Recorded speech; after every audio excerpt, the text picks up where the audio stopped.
His analysis skill seems weak, but he's actually going to become the most powerful. If you dig my recaps, don't forget to subscribe and smash that notification bell. A young man stands on the brink of a cliff, taking responsibility for being in this predicament. After all, he's weak. As he jumps, he questions why he was born and whether there was any reason for him to be alive. Until the end, this boy feels he has accomplished nothing, achieved nothing. And now his miserable life ends. Throughout his life, he was treated like trash, and now he dies as trash. Earlier, a warrior attacked a giant rat, while a mage summoned his spell alongside the boy who had jumped off the cliff. The swordsman struck the enemy squarely with a thunderous strike, but the animal resisted and continued the fight. The swordsman demands the enchantment Jolene is casting. Then she finally completes the spell and casts a fireball at the creature, ending the battle. With victory, the man boasts that his skills are the best, while the witch claims the credit for herself, emphasizing that it was her magic that saved them. Being more humble, the guy admits they both did well, but soon takes on an angry expression to tell the third member of the group to get to work, calling him a trash picker. The young man corrects that his name is Ian, but he trips and is scolded as useless by the leader. Jolene asks Zoid to have pity on the boy, as he is not from the high common class like the two fighters on the team, but from the low common class. Ian apologizes and argues that his backpack is too heavy, but Zoid does not care and orders the kid to assess the giant rat immediately, as that's all he knows how to do. While doing his job, Ian reflects that his occupation is that of a low common class appraiser. At birth, the goddess of light grants each being an occupation, while the goddess of darkness grants skills. By training these skills, you can gain a myriad of abilities, but occupations are passed down from generation to generation and can never be changed. These occupations are divided into 3 levels: low common, high common, and rare. The highest class has few people, like rich merchants and military strategists. In the second highest, there are people like Zoid and Jolene, mages and knights made for fighting. Lastly, at the lowest level, are peasants and appraisers who are not made for battle. As occupations are inherited, usually, children continue in the same profession as their parents, but having lost his parents early, Ian was unable to continue the family business. For this reason, the young man took another path open to common classes and became an adventurer, dreaming of becoming rich. However, we don't always get what we want. Using his appraisal skill, Ian notes that the giant rat has an F rarity rating, the lowest rank, but its incisors are of rank D. The problem is that the boy cannot pull out the fangs by brute force. Zoid complains that the kid is taking too long, so Ian asks for help to pry open the rat's mouth. Zoid is offended by this request, as you would never touch such a filthy creature, and Jolene adds that this is a job for a trash picker. Losing patience, the swordsman throws a rock at the boy's head and kicks him in the face. Jolene still says that the two of them take risks to keep Ian safe, while he just stands there, distracted instead of showing gratitude. At this, although he has been assaulted, Ian apologizes for his behavior. After all, he knows that deep down the world is not a fair place. So the young man continues his work and opens the rat's mouth with difficulty, while his teammates laugh at the disgust of assuming such a role. Zoid emphasizes that being an appraiser must be horrible, since all you have to do is take the rat's corpse to the guild where they can assess the animal with magical tools. About this, Ian agrees they are right, since the only thing he knows how to do is find and extract materials from monsters. In other words, deep down, he really is just a trash picker. Then Zoid goes further, saying they did the picker a favor by letting him join the group, but only because they don't want to put any disgusting corpses in their magical bag. That said, the two fighters continue on their way and tell Ian to finish the job quickly. Alone, the boy's mouth trembles with sadness and anger, but the only thing he can do is endure. When the group continues on their way, they luckily find the corpse of a hellhound. At the moment, Zoid orders the trash picker to search the body, but Ian points out that this is a bit strange since, according to guild information, this type of monster shouldn't be in this dungeon.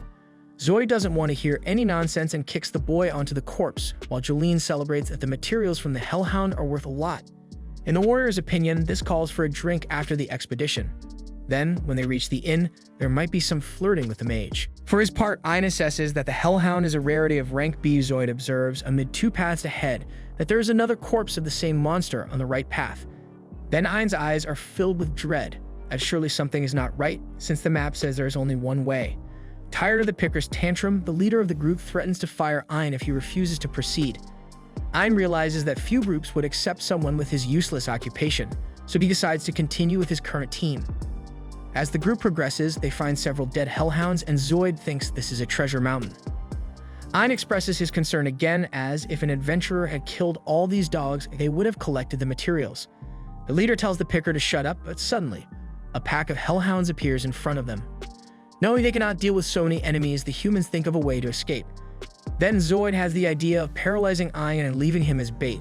The mage agrees with the plan, and when the boy is prevented from moving, the rest of the team runs away and leaves him to death. With that, the dogs lunged at the boy and tore him apart with their bites.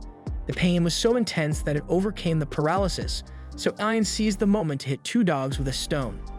Then he threw all the food from his backpack to distract the monsters and fled as fast as he could, although his wounds were so deep that they prevented him from running. To make matters worse, his teammates had blocked the exit.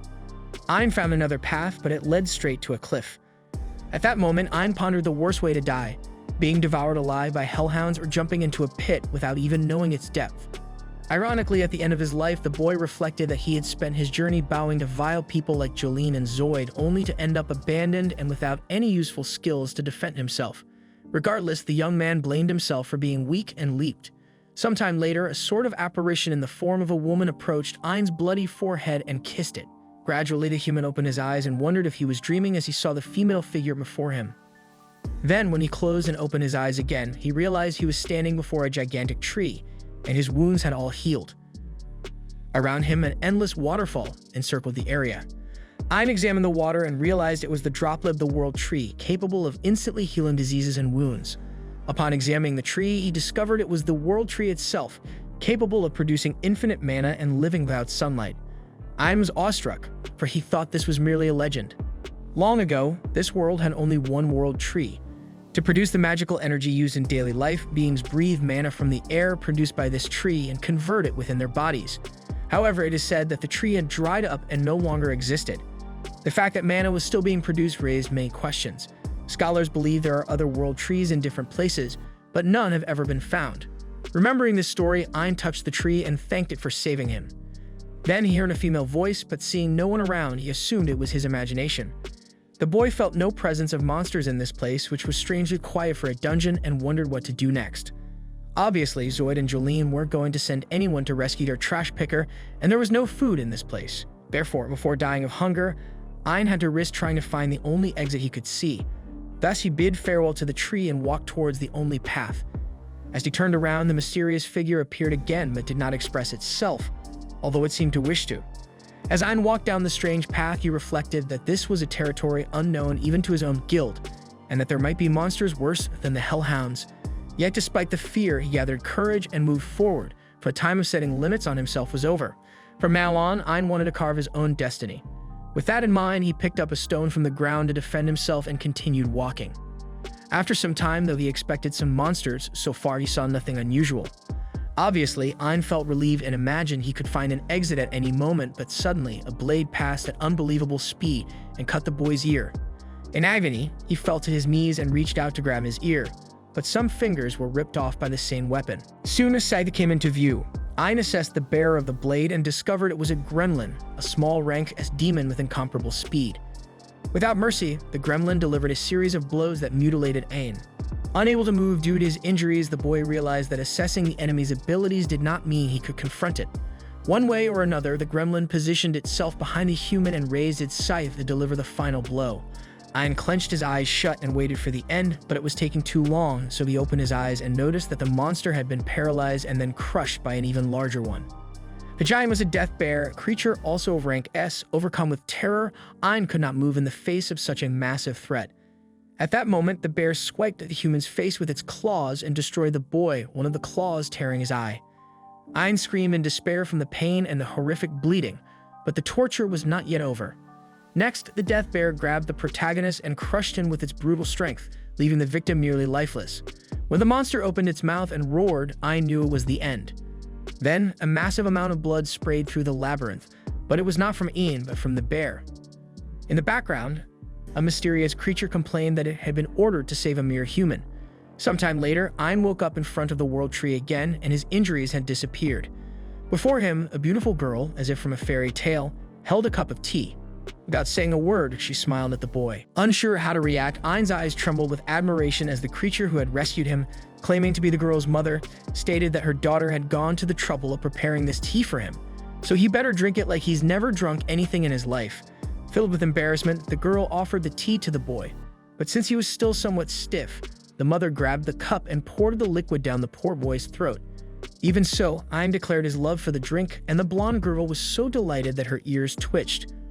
Overwhelmed by the moment, Ein blurted out that she was beautiful, prompting the mother to warn that things would heat up if the human thought anything indecent about her daughter. Thus, Ein dialed it back and asked if it was these two who had saved him, and the white-haired one said that Yuri had pleaded for them to save the boy. Yuri denied doing anything, but the mother clarified that if it weren't for her insistence, this kid would have been dead. In turn, Ein humbly thanked them, causing the girl's little ears to flutter once again. Seeing this, the mother drop-kicked the youngster in the face and ordered him to address her daughter more formally. Yuri told her mother that she preferred to be called by her first name, and only then did Ein realize that the two treated each other as mother and daughter, so he asked if they really were related. The girl with the glasses confirmed they were, or something close to it, at least. She introduced herself as Ursula, the guardian of the world tree. According to her, this world contained 9 such trees, and the guardians were responsible for keeping them healthy and safe from threats. Since Yuri had rooted herself in this place, Ursula had lived at the base of it. Ein found it strange that the girl acted as if Yuri was a tree, but she insisted that was exactly what the girl was. In fact, Yuri was the spirit of this world tree. Reflecting on this, Ein remarked it was no wonder the lady was so beautiful, prompting Ursula to again assault him mercilessly for his brazen audacity, stating she had returned the boy's eye for him to use it that way. By the way, Ein remembered that a death bear had torn his eye out, but now it was completely healed. Ursula explained that she had healed him with drops from the world tree, but since it wasn't possible to reconstruct the human's eyeball, she used a piece of the tree to create an artificial spiritual eye for him at Yuri's request. Since Yuri had requested all these things, Ein wondered why, and she recalled that the boy, after being saved, had personally thanked the tree, which touched her heart. After all, according to Ursula, it was rare for someone to fall into this abyss, but Yuri always wanted to save everyone who did. However, no one had ever uttered a word of gratitude. On the contrary, when they discovered it was the world tree, people would tear off branches and leaves to take away. That's why Yuri was pleased to hear Ein's words. Thus, the boy took the opportunity to thank her for being saved twice and said he owed his life to her. This time, the girl not only twitched her ear, but also her entire body with embarrassment.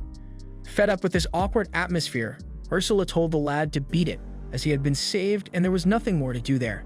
However, Yuri was sure he would die if he tried to return alone and asked the guardian to do something. The protector argued that her oath only allowed her to stay within a certain distance from the world tree, and teleportation spells didn't work in this place, so there was no way out.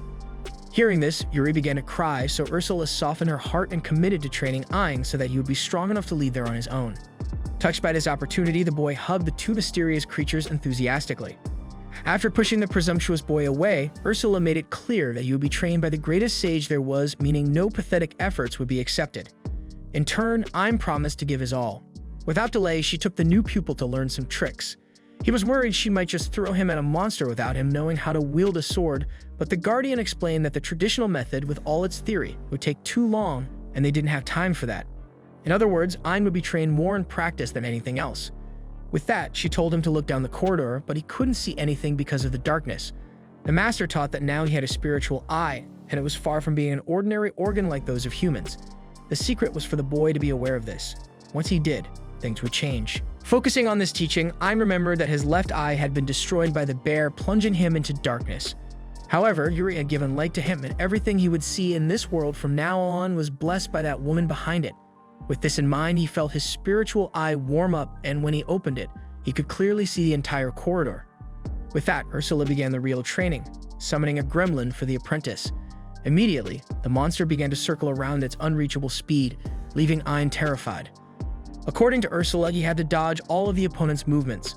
The boy was sure he couldn't, but the master reminded him that he possessed the power of assessment. In the student's mind, this ability only served to check statuses and such, but as the teacher had already said, the spiritual eye changed the meaning of absolutely everything the human mastered, and this technique was no exception. Thus, he used assessment on the gremlin, and the panel read that the monster would cut his right ear at high speed. Although he could read it, the boy even celebrated, but the gremlin did exactly what was written on the panel, leaving Ein lying on the ground in pain.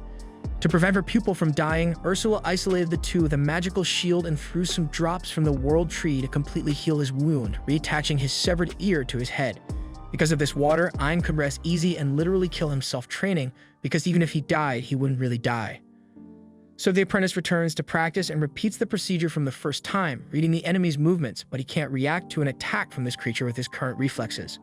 According to his master, the answer always lies in the spiritual eye, so Ein focuses on this device in search of an answer. Thinking beyond human imagination, he manages to launch the reevaluate skill, which this time not only predicts where the opponent will strike, but also when. In this instance, the gremlin is going to slice his left leg in 5 seconds, so he counts down in his head and leaps to the side, successfully evading the assault. As it's the first time he has dodged a monster, especially in S-Rank 1, Ein gets distracted again to tell his teacher, but ends up receiving a well-placed scythe hit on his back. Ursula mocks him for letting his guard down so soon, and the pupil acknowledges the slip-up and understands that he needs to use evaluation as naturally as breathing, as that's the only way he could face such a strong monster. When he manages to do that, the protagonist feels that his whole world will turn upside down. After that, the training continues and the boy rapidly improves his dodging to the point where he can evade multiple strikes. At one point, he gets distracted and takes another scythe hit, but Ursula decides to move on to the next training session. From now on, Ein must defeat the gremlin. The boy complains about not having a weapon, so the master hands him a wooden sword made from the world tree at Yuri's request. Knowing this, Ein thanks the spirit that saved him again and faces the challenge. As he stands before the gremlin, he repeats the entire process he has memorized up to that moment, but aware that now he needs to strike at the right time before getting hit. So he counts the 5 seconds indicated by evaluation, but the monster dodges. Impatient, Ein asks what he should do, but Ursula is also fed up and tells the kid to figure it out on his own. With no other choice, Ein tries to hold the sword exactly where the gremlin will strike, to save time handling the weapon, but this strategy also fails. Realizing this, Ein analyzes that this monster also thinks before acting and will dodge if it sees a sword in front of it. Obviously, spirits and humans don't see things the same way. With this in mind, the protagonist focuses his spiritual eye and manages to launch super evaluation, which makes time around him extremely slow. With this advantage, he gets the gremlin's head hard and defeats a monster for the first time in his life, so he openly celebrates. However, Ursula slaps the student and warns that it's too early to celebrate because now comes a more difficult part. Indeed, Ein's next step will be to defeat the dozens of gremlins scattered throughout the tunnel. In sequence, the apprentice had already handled the task without much difficulty, but Ursula couldn't expect anything less from someone who possesses a spiritual eye. Either way, it's time for the next step. The apprentice must evaluate a gremlin's ability and steal that technique for himself.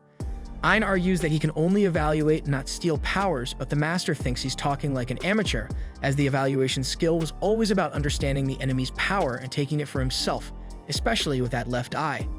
Thus, Ein evaluates a gremlin and feels a terrible headache, as if the monster's ability had forcibly entered his skull. Next, he tests his speed and is surprised to discover what he is capable of doing now, but his body can't handle the speed and his muscles tear after the first sprint. After healing the boy, Ursula says this is normal, and that muscles get stronger each time they tear. That means Ein must insist on running until his body toughens up. Taking this teaching as a foundation, Ein trains diligently until his body reaches a new level, to the point where he thinks he's ready to take down a death bear. However, Ursula thinks the kid is getting too cocky too soon, which makes him bow his head and regret not having that capability. Feeling sorry for her student, the teacher lets him analyze her ability. Happy and curious, the boy asks what her power is, so the woman throws a fireball at him. After that, she explains that she used fireball with discard enchantment, which is the technique that allows the user to summon spells without having to recite the enchantment. After the apprentice recovers from the spell he suffered, the master casts another one just like it, so he quickly performs the evaluation and feels the reaction in his body besides the spell that sets his body on fire again. Still, as he only managed to seal a discard enchantment, Ursula throws more fire at him to make him learn this technique as well. 5 days later, after intensely training his new skills, Ein frequently faints due to his low magical capacity. When he runs out of mana, Yuri uses drops from the world tree for him to recover and increase his capacity, but to have this increase, he needs to exhaust all his reserve first. 15 days later, Ein was capable of firing 1,000 fireballs at once, along with other medium-level spells like Windstorm. Reviewing her pupil at this level, Ursula announces that it's time for a rematch. Soon, Ein is taken to a death bear and starts sweating profusely from nervousness, but the master assures him that all he has to do is repeat what he does in training and kicks him towards the beast. Remembering how he was left to die in a cave, Ein recognizes that he has changed, and this gives him the courage to launch several fireballs, but he manages to miss all due to nervousness, though at least this creates a smokescreen. Using this to his advantage, the boy uses super speed and super evaluation to make everything very slow around him. Then he hits the bear squarely with the windstorm, but the animal comes back to the fight enraged. This time, the human concentrates and launches the 100 fireballs at the target, and this barrage was enough to bring down the death bear. After doing this, Ein even considers that the bear was always weak, but rethinks and concludes that, in fact, he has become strong. Then he takes on the bear's abilities, which include superhuman strength and steel cutter. Ursula hopes that with these new skills, the young man will gain a bit more confidence. Finally, all that's left is for her to defeat the monsters while Ein makes his way to the surface. In other words, his training is complete. On their return to the World Tree, the Master sadly informs him that she has a gift Yuri sent for the boy. It's the remainder of the World Tree's spirit core, which Ursula will use to make a new artificial eye for Ein. The boy doesn't want to accept the gift since Yuri has already shared part of her power with him. So Ursula explains impatiently that it's just a power loan as there's a spell that returns the core to the tree after the human dies. With this in mind, Ein accepts the offer. Then the teacher performs the magical procedure and notifies that the eye of the spirit god will develop over time. Surprised to hear that it's the eye of a god, Ein looks around and can't find Yuri, until she suddenly appears right in front of him.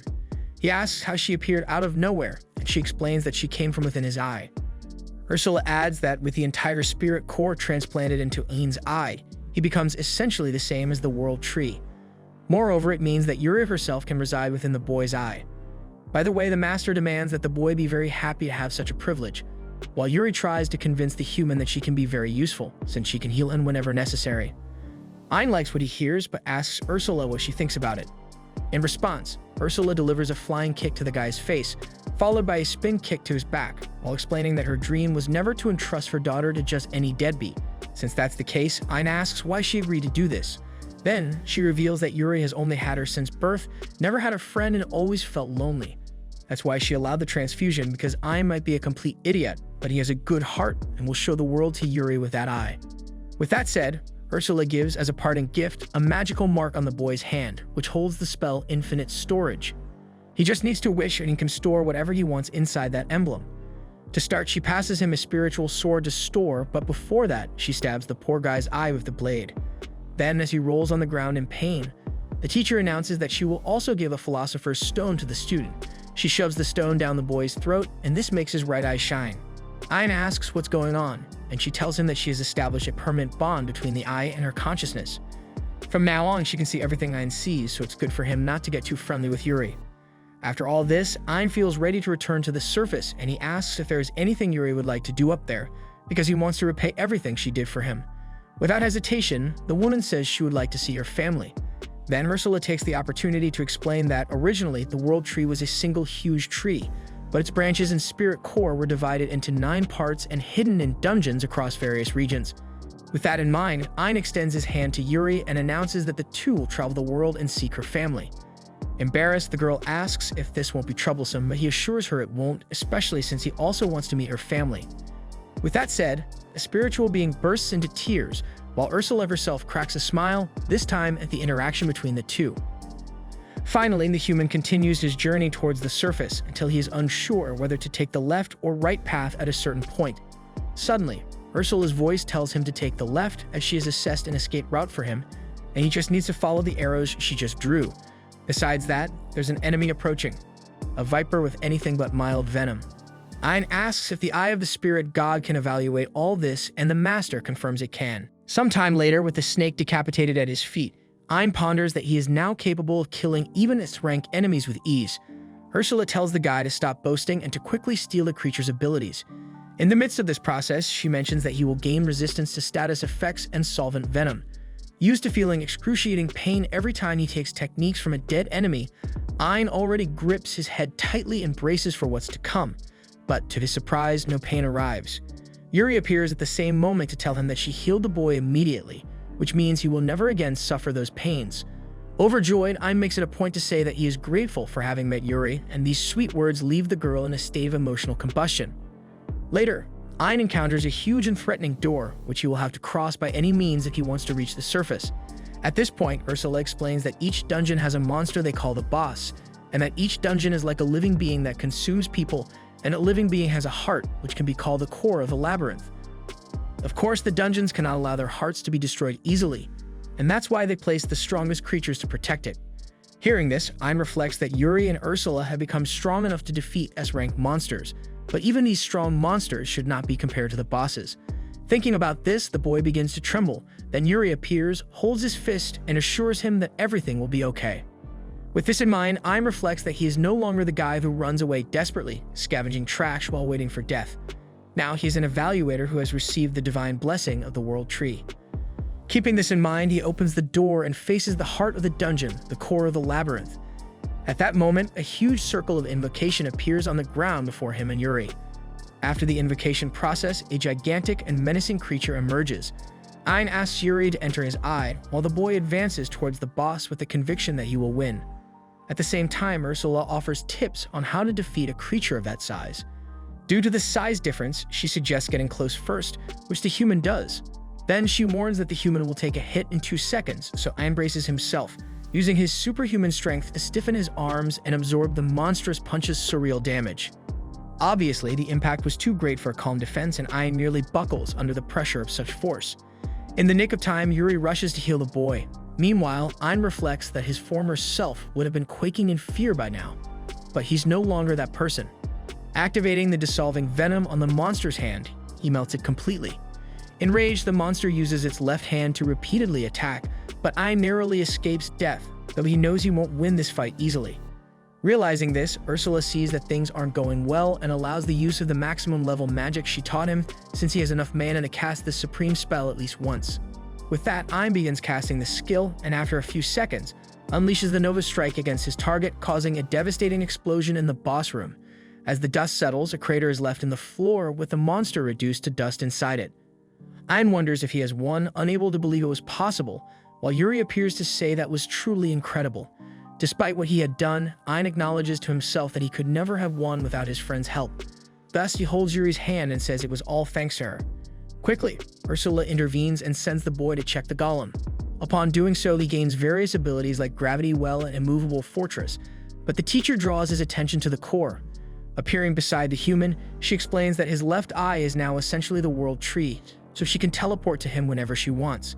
With that, she notes that this labyrinth core is similar to the spiritual core, meaning Ursula can further enhance the pupil's eye with this item. Thus, she absorbs the core and transfers his power to Ain, evolving his spiritual eye to level 2. After leaving the boss room, the door closes, making Ain wonder if they can no longer return. Ursula explains that the loss of the dungeon's core closed the route to the World Tree, and even the hole where Ain fell has been sealed. In other words, no one else can reach the World Tree now.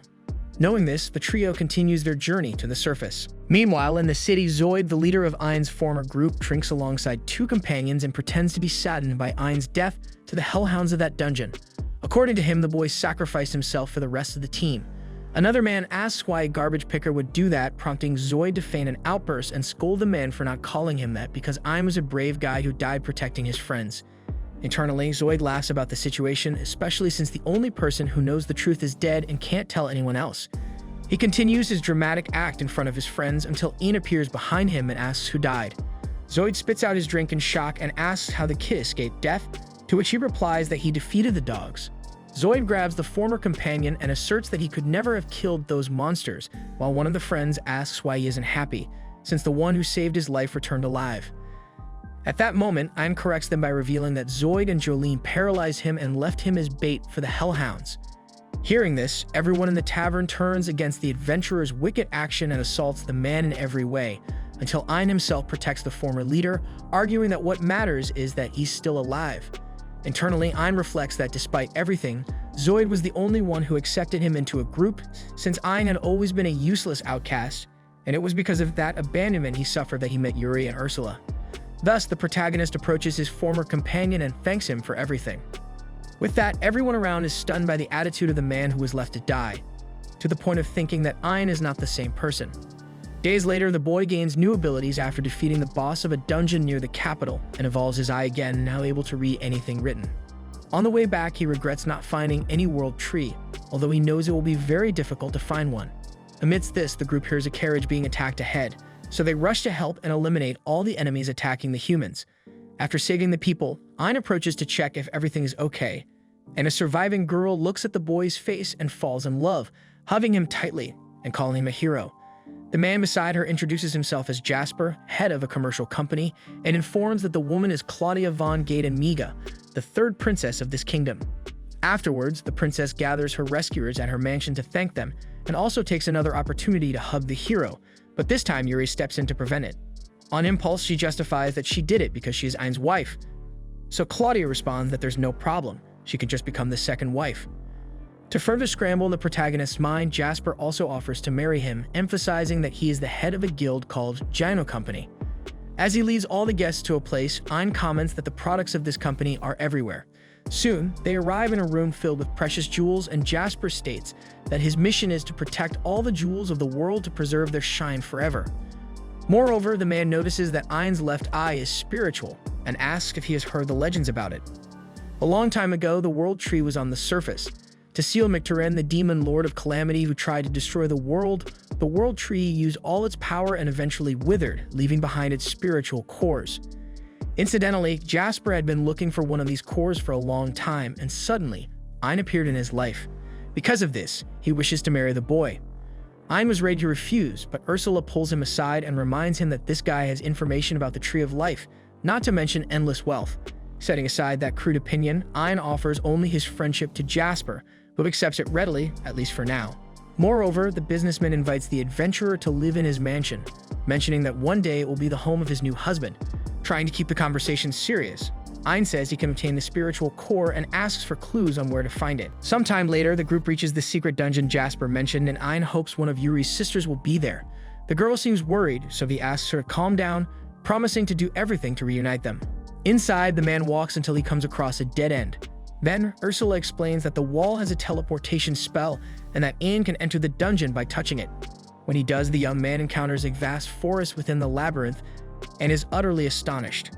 Ursula suspects that powerful illusions are being used to alter the interior. Ein is even more frightened to discover that it's all just a mirage, until he hears a woman's voice celebrating the arrival of the older sister. Similarly, Yuri appears and celebrates the sighting of her sister Pina. That is, at least by her voice, as Ein doesn't see anyone around. Yuri explains that Pina is a very mischievous girl, while she herself watches the duo through an oracle and sees that her sister has joined a human. Pena warns that she is waiting at the very back of the dungeon and wishes them good luck on their journey. Ein complains that Yuri came a long way to see her and asks the girl to teleport them, but she responds that she isn't capable of such a thing, so they'll have to walk. Unconvinced, the man reflects that teleportation really isn't a common spell, since he's only seen Ursula use it.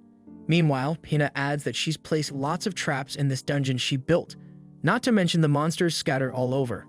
In other words, there's no guarantee the two youngsters will reach her intact. Nevertheless, Yuri promises to try her best, but Pina corrects that it's her boyfriend who needs to make the effort. Smitten, Yuri asks what made her sister think this gentleman is her boyfriend, while Ein also accepts the challenge and announces they should set off now. But since it'll be dangerous, it would be better if the tree spirit stayed inside his eye. Seeing the human's confidence, Pena is sure he won't make it through, because among the secret dungeons, hers is the hardest of all. Therefore, the guy should do himself a favor and give up sooner rather than later. To this, Ein responds that he won't have problems, but the spirit promises that he will eat his words. Thinking to herself she doesn't know who this guy is or what he's doing with her sister, but whoever he is, she'll peel off his sheep's skin and reveal the wolf that lurks behind. By the way, as the boy advances, she notices he hasn't seen a hidden hole ahead and prepares to see him fall, but just as he was about to step on the trap, Ursula warns him of the danger and tells him to jump, leaving the mischievous spirit dumbfounded. After that, Ursula encourages the pupil to take the challenge in stride. Next, with the Guardian's help, Ein manages to escape the trap set by Pina during a walk, making the dungeon's creator pull her hair out in frustration. In the midst of the argument between Pina and Ursula inside the protagonist's head, Yuri gets involved and tells that her younger sister loves to entertain people in her peculiar way, although Ein remembers that someone could die in this game if they took a wrong step. Pena gets angry and corrects that she didn't set up the labyrinth this way, and that if there were real danger, Ein would be expelled automatically. Anyway, just out of spite, she'll make the man face a very powerful monster but gives him the chance to quit before getting thrashed. As Ein doesn't give up, the monster is placed before him. Then Ursula explains that it is an Olran, an S-rank monster capable of generating various types of plant seeds. Right away, the Olran expels sleeping pollen, but as Ein has resistance to all status effects, it simply doesn't work on him, leaving Pena more disheveled than ever. Finally, he conjures his sword and cuts the monster in half without ceremony. Afterward, he evaluates the creature to steal the abilities Universal Seeds and Universal Gardens. In the midst of this, something is thrown at his head, and Ursula thinks it's an enemy using stealth, because no one could be seen around. Pina doesn't understand why the guy isn't taking any damage from the ranged attacks, so he explains that he also has the ability Ambush Nullify. Furthermore, normal attacks won't work against him either since he possesses the technique Immovable Fortress. Nevertheless, Pina doesn't give up and argues that although this scoundrel can't be hurt, he also can't see her silent ants. However, Ursula warns Ein that she has located the ants, so Ein uses the gravitational well with the master's instruction and hits the monsters. Finally, he evaluates and steals the abilities Stealth and Back Attack. At this point, Pina is screaming in indignation, questioning how this kid can defeat S-rank monsters without breaking a sweat. Ein explains that Yuri passed some stolen powers to him, so the spirit begins to cry in anger because of her sister, who cries back for having frustrated the youngest. However, even amidst the problems, Pina boosts her morale again and promises that she won't let this setback bring her down. Then she sends the Araction and the Centaur to attack the human, but he uses super acceleration again to finish both of this single blow. Ursula evaluates the dead monsters for Ein, who gains the abilities Steel Thread and Sticky Thread from the spider, as well as magic archery and arrow dodging from the humanoid horse. This time, the intruder killed 2 S-rank monsters at once, so Pina starts to feel that the situation is really much deeper. She asks if he is some kind of supreme monster, but he responds that he is just a humble evaluator. Meanwhile, in another corner of the same forest, Zoid walks exhausted until he stumbles over a tree root. Frustrated, he wonders why this is happening to him and blames Ein for his failure, as usual.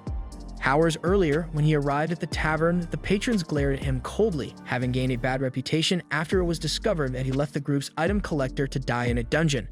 Near the counter, he is surprised to find Jolene after so long, but she tells him not to talk to her.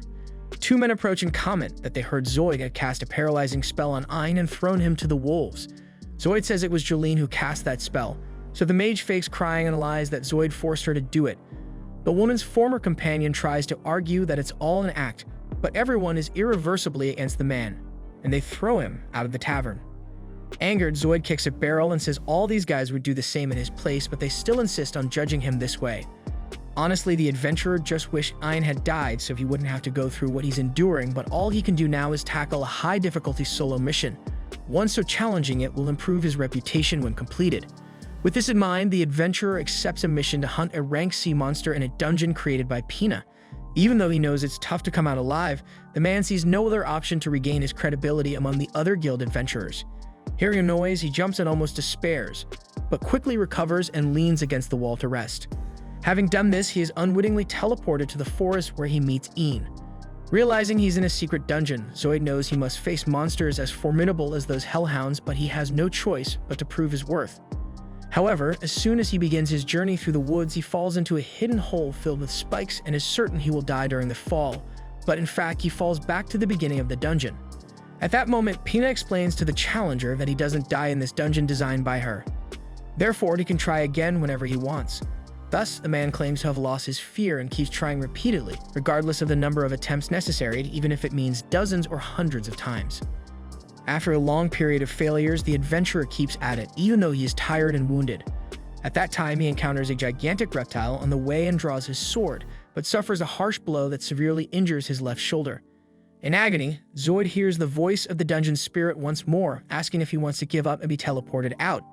However, the warrior doesn't want to give up this time. He wants to prove he is capable, until the reptile steps on his hand and worsens the situation. Not wanting to throw in the towel, the adventurer simply closes his eyes and waits for death until a stream of blood hits his face. When he opens his eyes, Zoid sees a man slicing off the head of the rank S monster with a single strike and thanks him for the help. Then Ein looks back at his former companion and is surprised to see him there. He explains that he came to conquer this dungeon and steals the weapon breaker ability from the monster, while Zoid is consumed by anger and humiliation for having been saved by the man he most hates and despises on the face of the earth. Ein asks Yuri to heal the injured, who doesn't understand who the kid is talking to. Suddenly, Ein expels the water of the world tree and regenerates the grave injuries of his former group member, then bids him farewell as he's in a hurry. Startled, Zoid asks the guy to wait, but Ein touches his forehead and applies the faint skill.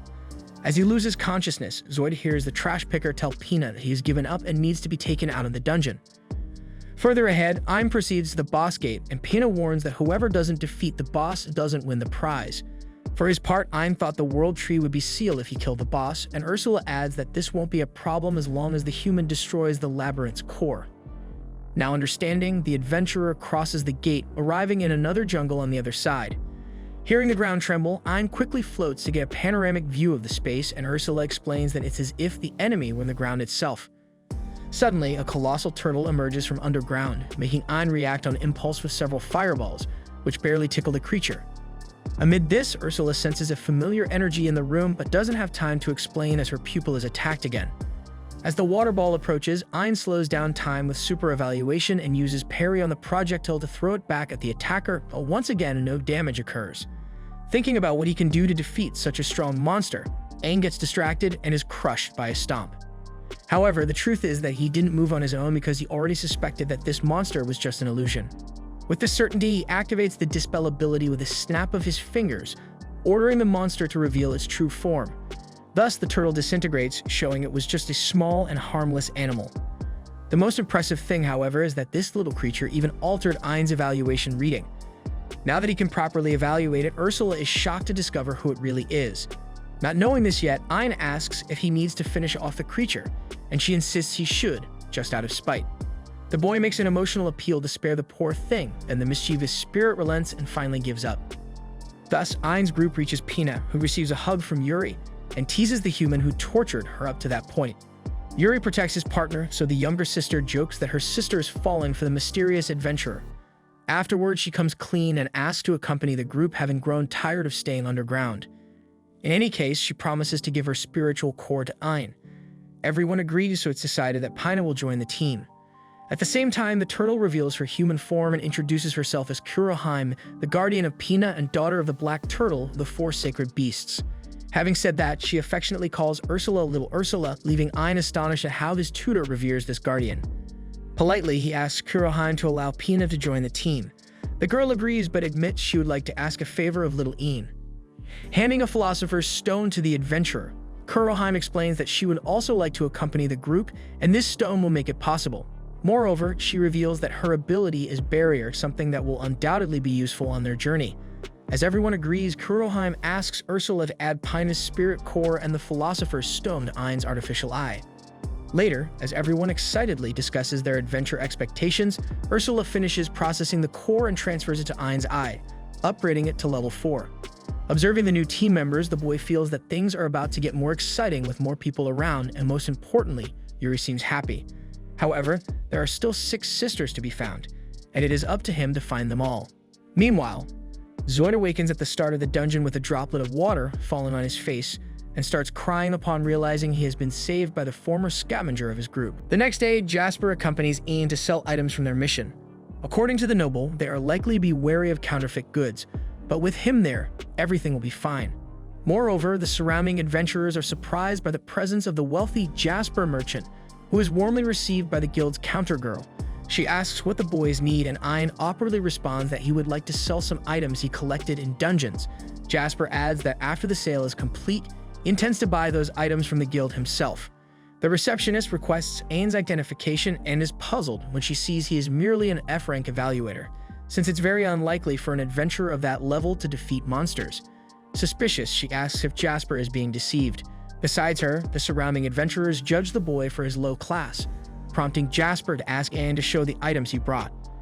With that, Ein displays the emblem in his hand and tosses the materials onto the counter, leaving everyone agape, especially because of the Immortal King's skull in the middle of the pile. However, due to Ein's low level, everyone believes the items were stolen, making the boy feel even worse because this was exactly why he didn't want to come to the guild, to avoid being judged and belittled.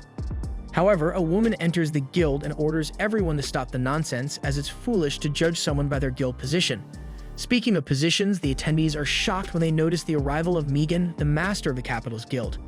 Megan approaches and observes Ein's different eye, making the adventurer fear that she has immediately realized his eye is artificial. Amidst this, the receptionist evaluates the items with the eye of truth and confirms they are genuine, causing all the surrounding adventurers to swallow their words of condemnation towards the young companion who brought the materials. Jasper takes the opportunity to use his reputation to ensure that Ein is strong enough to defeat these monsters, and the counter-girl apologizes for her earlier remarks. Megan asks the boy to forgive the employee, noting she will be reprimanded later for her arrogance in crucifying someone by their occupation. After all, even though our fates may be decided at birth, life is fun because there are those who refuse to fit into it. Hearing these words, Ein is overwhelmed with intense emotion and replies that he is glad to discover there are people like Megan in the guild. The master likes the way the boy expresses himself and makes it a point to highlight this as she grabs him by the collar, for Ein is precisely the type of adventurer she wants nearby. Incidentally, she feels they will meet again soon, and with that comment, she departs. The counter girl asks the adventurer to wait in the waiting room while the items are priced, but before that, Jasper asks Ian to present the items he collected after overcoming the secret dungeon. Upon hearing this, both the employee and the other adventurers go crazy, wanting to know who this boy is, since defeating a secret dungeon is a feat for few. On the other hand, not being a big fan of all this attention, Ein panics and runs away. At night, he takes a well-deserved bath to relax and reflect a bit. Although he hates being underestimated, being fawned over isn't something he admires either. Suddenly, Yuri appears unexpectedly to comment on how beautiful the night is, and Ein is startled to respond without having noticed the girl was there. Not only her, but Pina also emerges in the water to tell how excited the boy was to see his sister as nature intended. Ein asks what the two are doing in the men's bath, and Pina explains that nature spirits shouldn't be forced to follow human rules. As if that weren't enough, Ursula arrives to scold the human for having looked at the wrong parts of her daughter. Because of all this, Ein leaves the bath even more exhausted until Kurohime appears last to talk with the poor guy. She confesses it's been a long time since she's seen these people so lively, so it was a wise decision to leave Pina under the man's care. He asks if Pina is like a daughter of Kurohime, and she responds affirmatively, as the Guardians created the spiritual cores and the egos installed in them are the girls, meaning Kurohime is indeed Pina's mother. Thus, being one of these pairs, Ein asks if there are other pairs besides them, Yuri and Ursula. The girl answers there are only 7, which confuses Ian as he had heard the first tree dried up some time ago. The one confirms the information, but it's not as if the spiritual core was completely destroyed. In fact, it's likely the first spirit is still alive. Equidna, the eldest sister, must be somewhere with her guardian, but no one knows where. Moreover, no one knows the location of the dungeons that contain the other trees. Nevertheless, Ein doesn't intend to give up the search and is clear in his mind what he wants to do, especially since he owes a lot to Yuri and wants to help her find her family. About this, Kurohime reflects that Ein really has the power to unite people, regardless of his strength or other abilities he might have. The next day, the hero goes to a meeting with Jasper to gather information and is surprised by the presence of Megan. The master wants to ask a favor that only Ian can fulfill, and it involves the Behemoth, one of the powerful ancient dragons spawned by the demon lord Micterin. After the demon lord was sealed, the dragon hid, but for some reason, it reappeared just to attack traders and cargoes passing through the area. With that, Megan wants Ian to confront the Behemoth in this official SS-rank task. Jasper warns in advance that the boy might lose his life and regrets the fact that he said he didn't want to get involved with the guild, but even so, Ein accepts the challenge knowing the guild is in a difficult situation. Happy with the news, Jasper affirms that his friend has a strong and worthy heart of the power he possesses, while Megan couldn't expect less from a man who generated interest in her. Telepathically, Ursula comments on how much the young man has matured, while the guild master greets the young man and counts on him. In the next scene, moving toward their goal, the adventurer braves the surreal heat of the desert. Despite the suffering, Ursula assures that the Behemoth is close by. She explains that this monster is an earth dragon capable of absorbing spells, taking their magical power for itself, and can also transform the air into projectiles that pierce through space itself, dubbed spiral bullets. Learning that the monster absorbs magic, Ein realizes he is limited to his sword and skills. The spirit adds that during the day, the Behemoth hides beneath the sand, and it's Ian's job to lure the creature out. As planned, the adventurer executes a Nova Strike on the sand, creating a crater deep enough to reach the depths of hell. From the depths emerges a creature eager to know the identity of the insolent human daring to disturb its slumber. Soon, Ein finds himself facing a being that has never known the concept of defeat. After being given life by the Demon Lord himself, the Behemoth has never encountered anyone stronger than it, and its overwhelming power is enough to subdue any threat in this world. Honestly, this leaves the dragon quite bored. However, confident that the human before it is weak, the Behemoth notices that Ein can use relatively powerful magic despite spells being ineffective against it. Bringing this up, the dragon questions who Ein thinks he is to challenge it. Ein formally introduces himself and confirms he came to defeat the monster, which bursts into laughter, reminding him that it was created by the Demon Lord himself. To this, Ein retorts that the Lord must not be much of a challenge either. This comment causes the Earth Dragon to tremble with rage and launch spiral bullets at the opponent, who assures that all this effort from the monster is futile. Nonetheless, the Behemoth is confident of victory on its sandy terrain. As the human dodges the attacks, he manages to get close and sever the creature's left arm, as tough as orichalcum. Not to be outdone, the behemoth burrows into the earth to catch the boy off guard, and the firm conviction that his attack could not be anticipated makes the monster overly confident. Soon, it strikes from below and swallows Ian, but despite thinking it has won, the adventurer casts a spell that explodes the dragon's head. Still alive, the monster's shattered eye sees Ian and realizes that this is not the look of one who is devoured, but that of a devourer.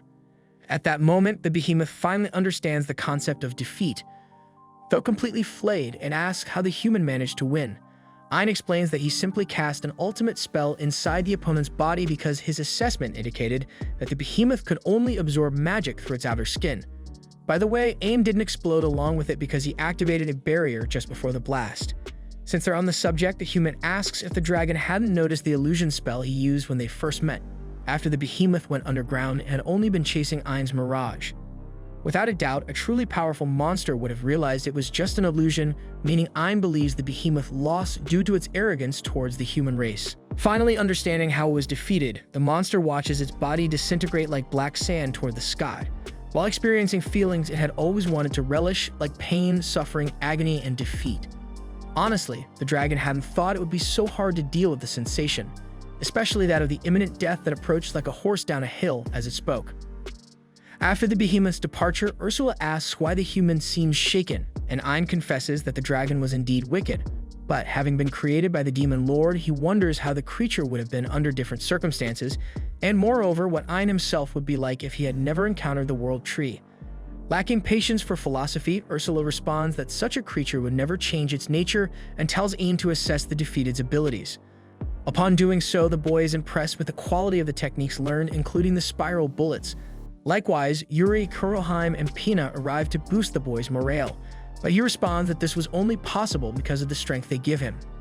Back in the kingdom, Ian responds to a request from Claudia to meet her father, and without prior notice, the king himself appears in the room. Immediately, upon seeing the man's daunting appearance, Ian loses his hair and bows frantically before his majesty. However, the monarch turns out to be a very kind and calm person, contrary to what the adventurer had imagined. Thus, Ian sits back down, and Claudia, with her talk of being the boy's second wife, takes the opportunity to hug him. Seizing the moment, Yuri does the same to not be left out. Finally, the king expresses happiness at being the father-in-law of such an important figure in the kingdom, noting that Ian was responsible for defeating the feared behemoth. He mentions that the young man is exactly as his daughter described him, handsome, skilled, and humble, who, despite being extremely strong, never acts arrogantly. Speaking of which, the king emphasizes that the behemoth was not the only achievement of the warrior, who had also rescued his daughter a few days ago. For this reason, His Majesty personally bows before the adventurer, who feels embarrassed and asks him to raise his head. After all, it was thanks to Yuri that he was able to achieve such feats. Thus, the king also thanks the spirit, and due to the young man's humility in giving credit to another, the monarch asserts that Ian will be a very important person one day. For all this, he gifts the young man with a watch bearing the royal crest, granting him free passage to any place within the kingdom. Meanwhile, on the streets, people talked about Ian's feat in defeating the fearsome ancient dragon Behemoth. As Zoid walked by, he bumped into one of the men discussing Ian and fell to the ground, filled with hatred. Wherever he went, everyone seemed to talk only about his former companion. Because of this, the adventurer thought he should have stuck with his garbage collector job just to keep Ian down and weak. Hearing this, a nature spirit named Echidna offered to help the man with his sinister task. Meanwhile, at home, Yuri notices that Pina didn't wash her hair after showering, to which Pina responds that doing so is a hassle, and that's precisely why she asks her sister to do it for her. As always kind, Yuri obliges and asks if she thinks Ian is okay, since he hasn't woken up yet. Pina thinks her sister worries too much, as even their mother said it was just exhaustion, but since Yuri is concerned, she suggests cooking something to help him recover faster. Loving the idea, Pina quickly goes shopping, especially since it's been forever since the two did anything together. Yuri wonders if it's wise for them to leave Ian alone, considering it might be dangerous outside, but Pina is confident they won't have any problems. Back to Echidna, somehow she knows Zoid harbors anger towards a certain evaluator and is willing to do something to help him for an unknown reason. In the next scene, we see Ian floating in a dark environment when suddenly he hears Zoid urging him to move quickly. Soon he sees a scene from the cave with his former leader, who treated the subordinate with contempt, while the protagonist always endured quietly.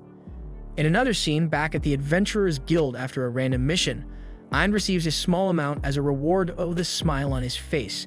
Seeing this now, the current Ein tells his old self to stop smiling, as that's the worst reason to do so.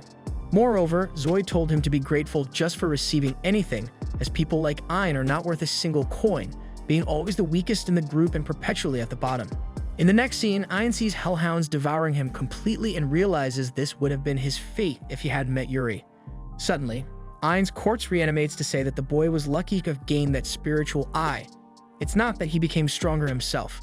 Trash like Ein from a worthless class will always be trash, no matter what he does, as his loser nature will always prevail. At that moment, Ein wakes up screaming from his nightmare. Reading a book calmly, as if the boy hadn't just freaked out, Ursula asks if he's okay. As the human doesn't know exactly what happened, the spirit explains that he completely exhausted himself and slept for a long time, which was pretty foolish, to say the least. After apologizing, Ein asks where Yuri is, and Ursula informs him that she went to town with Pina. The boy fears it might not be safe, but the spirit clarifies that she tracks her daughter's location in real time, so if anything happens, she can appear immediately. By the way, Ursula recommends that he rest a bit longer since he had a restless sleep. Then Ein shares that he had a nightmare, and that meeting Yuri and Ursula really changed his fate, but somehow Ein feels he should be in a hellhound's stomach right now, because the truth is he was lucky and only got where he is because of the strength the spirits gave him. Deep down, the evaluator still feels weak and useless, exactly as Zoid said. Returning to Echidna, she makes it clear she will help Zoid get revenge on the man he hates so much. She reveals that Ein has a spiritual eye, which is how he got so strong without any effort. Enraged, Zoid punches the ground, upset that there was something strange about it all, as there's no way someone as weak as him could become so powerful out of nowhere. That said, Echidna asks if the man also wants a spiritual eye, and obviously he agrees immediately with excitement. With a mischievous smile on her face, the spirit shows the eye emanating its power intensely, making the human drool with desire for revenge. Then she embeds the object in Zoid's forehead, causing a bizarre reaction that transforms him into a true monster.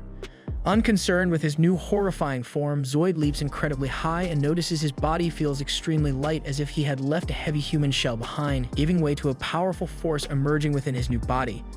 Without wasting time, he runs over the city roofs, eager to test his new abilities, and ends up encountering Jolene along the way. He leaps towards her. An adventurer standing next to the woman draws his sword upon seeing the monster, but Zoid devours the man's head in a blink of an eye and asks what Jolene will do now without anyone to protect her. Even with his gruff, altered voice, Jolene recognizes that it's her former teammate and desperately apologizes for everything that happened, even saying she could take the blame herself for the paralysis spell cast on Ein. Lastly, she says she could go back to being his woman if spared, but Zoid isn't interested in talking and also devours the mage's head. Elsewhere in the city, Yuri stops for a moment and thinks she should strive to not always be under someone's protection, and that she should also give back to Ein for everything he's been doing for her. Amid this conversation with her sister, an explosion occurs, causing the population to panic due to the arrival of some mysterious monster. Yuri sees an injured boy in the crowd and heals him immediately, but as many others need treatment, the spirit asks the child to flee and continues helping the rest of the people. Watching the devastation from a distance, Echidna communicates with Zoid via telepathy and tells him to stop playing with the bugs and go after the spirits, because if the monster kills them, Ein will no longer have access to their power, making the evaluator revert to being the failure he always was. With that, Zoid swiftly appears behind Yuri and readies a punch aimed to kill her, but Pina quickly traps the creature in a magical barrier to save her sister. As he watches them flee, Zoid pounds on the barrier trying to escape, but Echidna informs him that he can't break this shield with mere punches. Instead, he needs to use what he's been granted, the power opposite to spiritual, the anti-spiritual arts. Zoid then emits a dark energy and shatters the shield effortlessly, and in a single leap, hatches up to the spirits.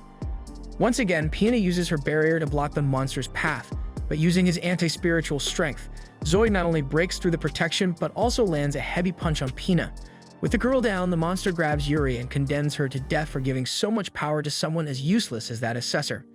However, before he can finish off the spirit, Ein strikes with two swift sword slashes that force the creature to release Yuri. Alongside him, Ursula and Kuroheim appear, and Ein instructs everyone to enter his eye, positioning himself alone in front of the deadly foe. Using his appraisal skill, he identifies the enemy as a chimera, though some information is incomplete. Ursula suggests that it's likely some advanced cloaking spell strong enough to deceive even the spiritual eye. Regardless, Zoid attacks Ein, who defends himself with the parry skill, flinging the opponent forcefully into a house. Unscathed, Zoid returns to the duel intact.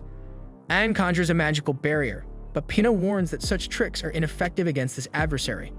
Using his tails, Zoid breaks the shield and injures Ain in the process, leaving him in disbelief at how easily his barrier was destroyed. Laughing at this, Echidna states that such feeble protection is useless against anti-spiritual arts, and that Ain will die there anyway. Zoid taunts Ain, questioning if that's all he has. The trash picker and the human struggles to understand how the Chimera knows about him. Upon closer examination of the voice, he realizes it's Zoid standing before him. Proudly, Zoid reveals that he too has been blessed by a spirit and has evolved, and punches Ain, sending him flying. As his target is still alive, he attacks with all his immense force, forcing Ain to retreat before such overpowering power. Once the human gains some distance, Ursula urges him to kill the monster before it kills him, but Ain hesitates to advance since Zoid is still human beneath that Chimera form. Nonetheless, Zoid harbors no such sentiments for his former comrade and continues his assault. After demolishing an entire house in the process, the creature boasts of his power, but scorns the fact that Ain is also as strong as he is. What he fails to understand is why the assessor doesn't use that strength for his own benefit. For instance, he points to Jolene and shows that he did it out of revenge. With such power, Zoid feels that everything he had to endure seems so trivial now.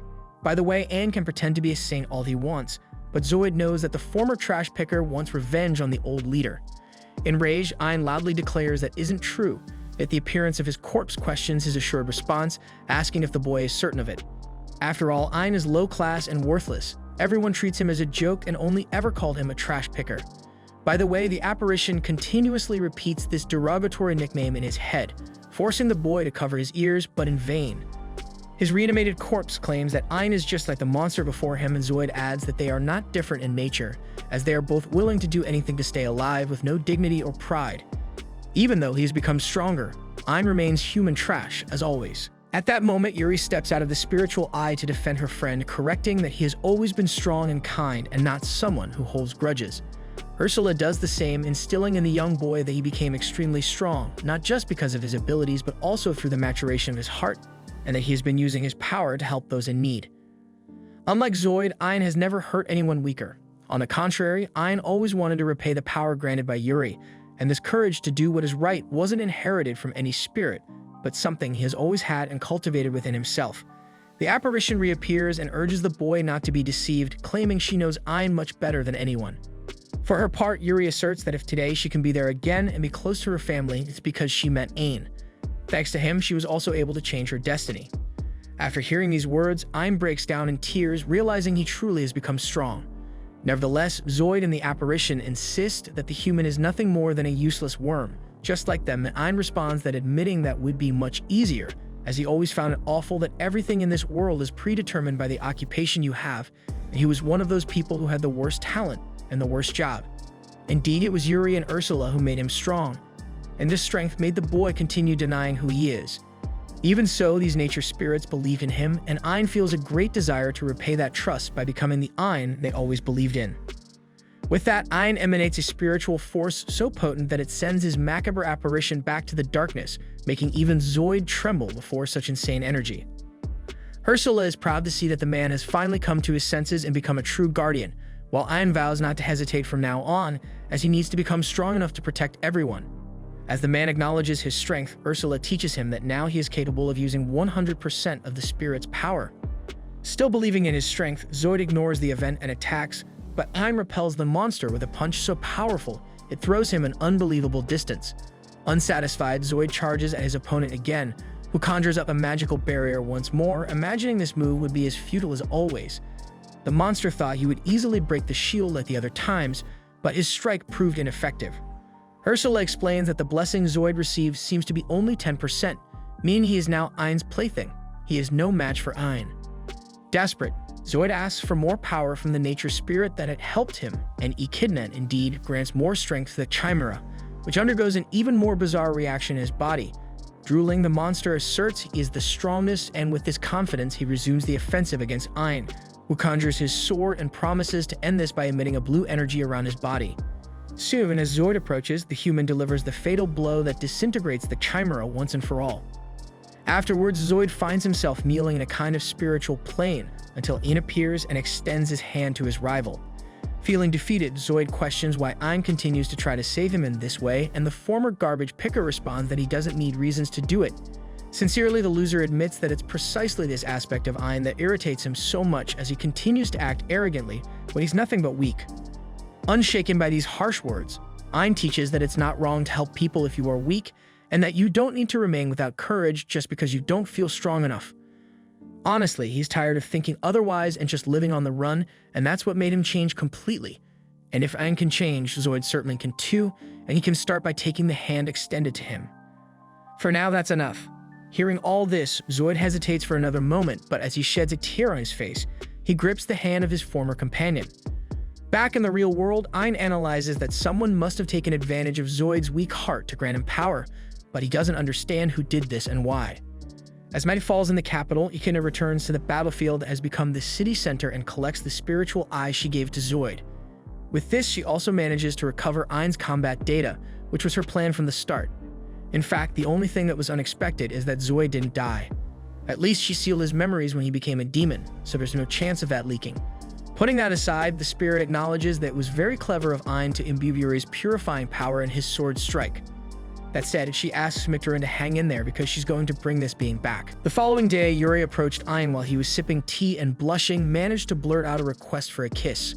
Sweating profusely, the boy asked her to tone down the jokes, but she reiterated her intention, explaining it was part of a pact ritual performed between spirits and their guardians. Suddenly, Ursula appeared to comment that, although it was dreadful, it was a necessary evil. According to her, Ein had been something of a guardian in training, and because of this, his connection with Yuri had been unstable. The girl had taken on the burden of ensuring that the human didn't suffer, whether he gained a lot or a little magical power.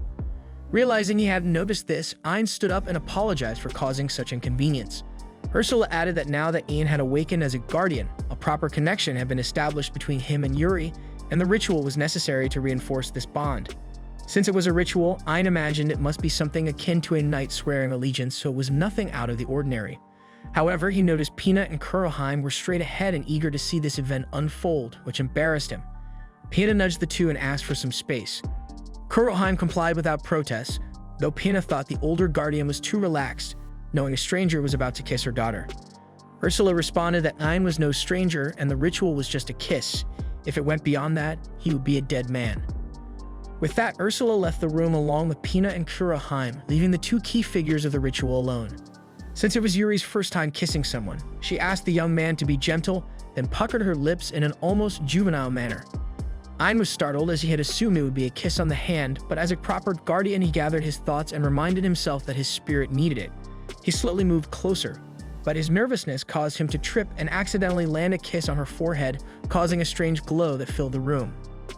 Following this, the man developed his divine eye, an even more advanced version of the spiritual eye.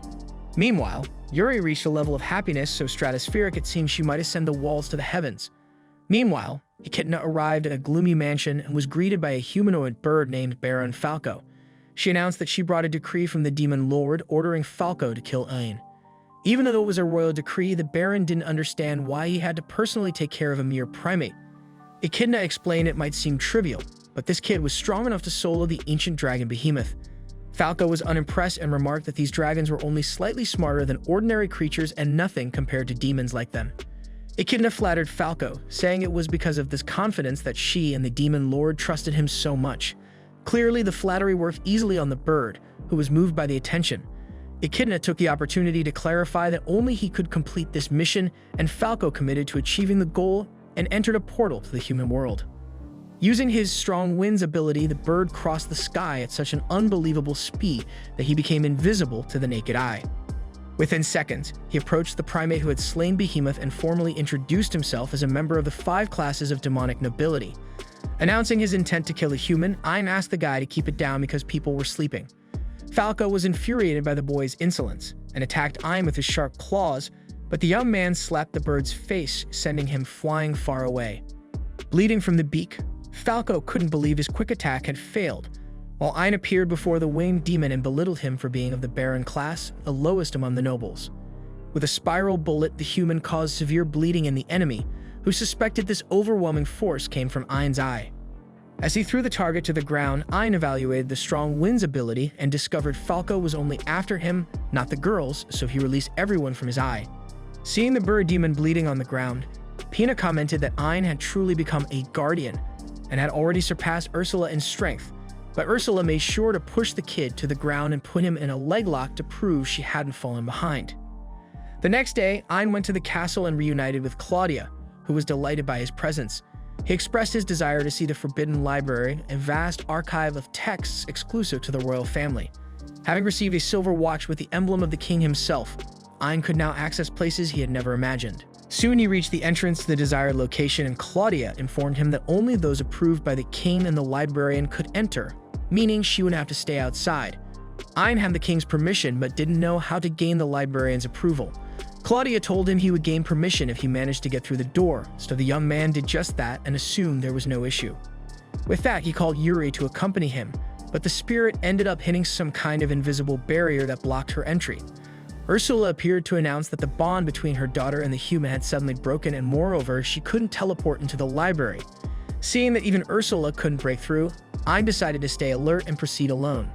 Finally, he advanced and was shocked by the immense size of the library, wondering about the effort it would take to find a clue to what he was looking for. Suddenly, an unknown girl appeared, falling at an incredible speed from such a height that Ein rushed to catch her before she hit the ground. Once safe, the girl thanked him with the tips of her ears red from embarrassment, leaving Ein equally flustered.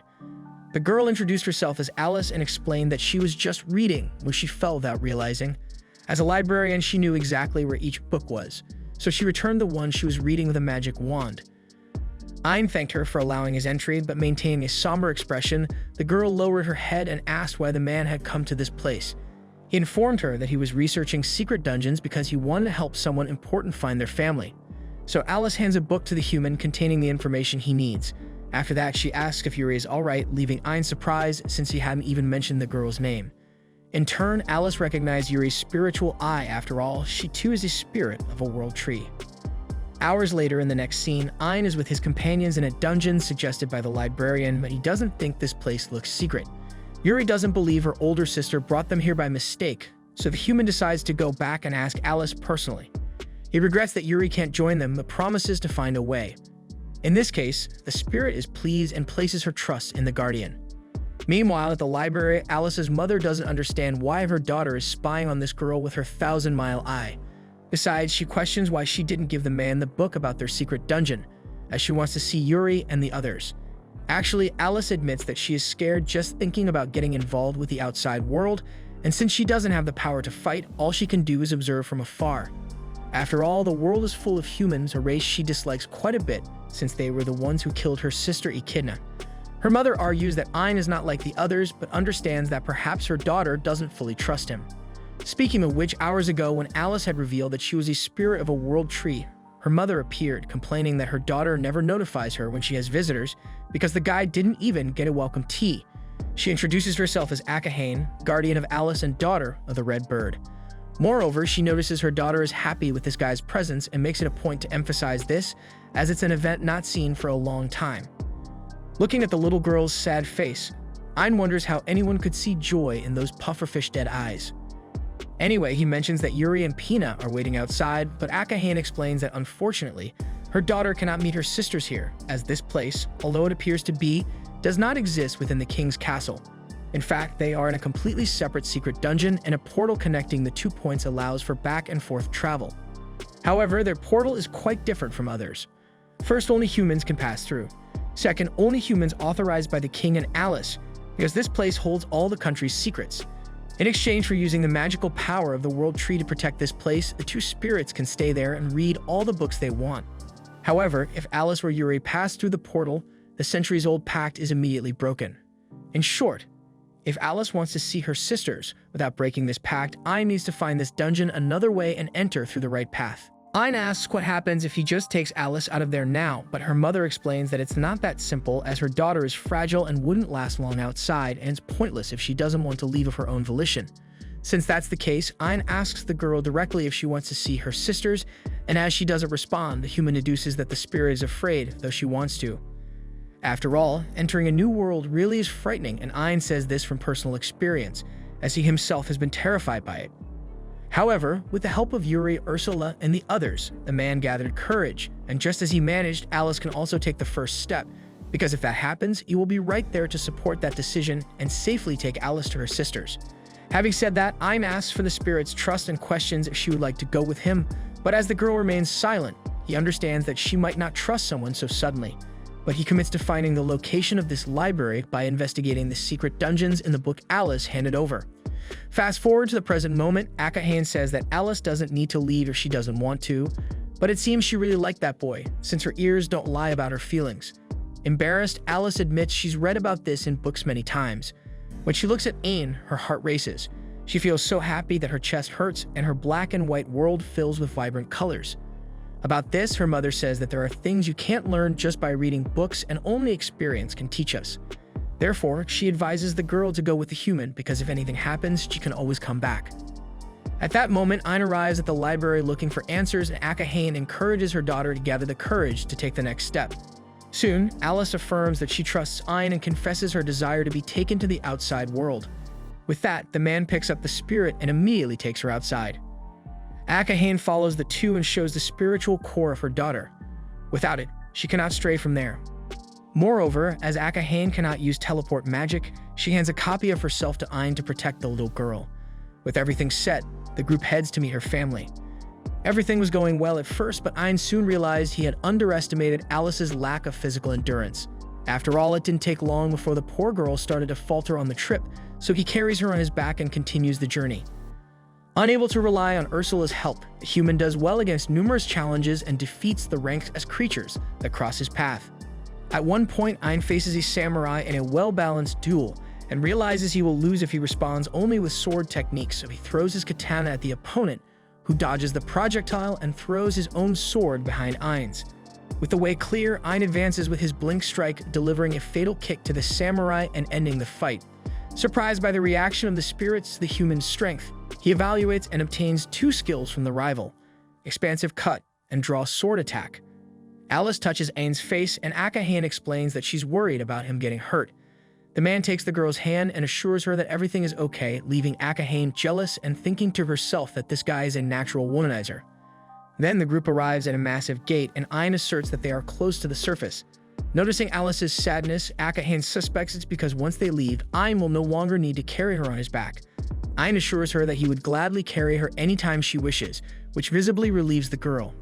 Akahane celebrates the fact that her daughter is in a live-action romantic comedy, prompting Alice to spin her mother around in the air with her wand to dial down her excitement a bit. Hours later, on the surface at Ain's mansion, Alice finally reunites with Yuri, who warmly hugs her older sister after such a long time. However, the newcomer pushes the girl away to avoid getting sweaty from the embrace.